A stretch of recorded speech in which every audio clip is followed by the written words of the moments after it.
Aller à la rencontre des électeurs, les convaincre. Jusqu'au dernier moment, Justin Trudeau a sillonné le Canada pour arracher des voix. Des élections, c'est toujours tough. On ne prend jamais rien pour acquis. Le Premier ministre sortant, le sourire aux lèvres, malgré des sondages défavorables et une campagne souvent houleuse. Pourtant, le libéral pensait pouvoir surfer sur sa stratégie vaccinale et sa gestion de la crise sanitaire.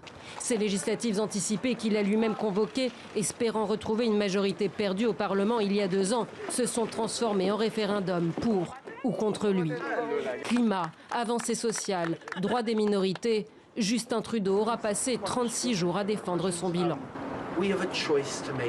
Nous avons un choix à faire en tant que pays et c'est un choix très simple mais très important. Devons-nous continuer à avancer ou reculer avec les conservateurs? Car le libéral a un rival de taille, Erin O'Toole. Peu connu du grand public avant cette campagne électorale, le chef du Parti conservateur depuis 1 an seulement est au même niveau que Justin Trudeau dans les sondages.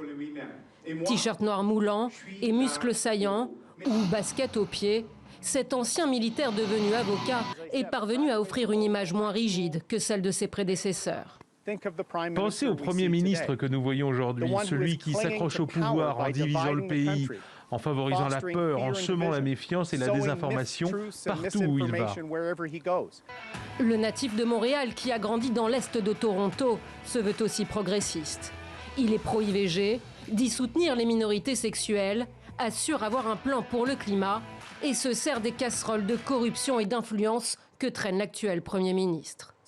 On va faire le ménage à Ottawa avec les lois les plus sévères de l'histoire du Canada en matière de corruption et de transparence. L'issue du scrutin est plus que jamais incertaine. La Trudeau-mania de 2015 semble déjà un lointain souvenir.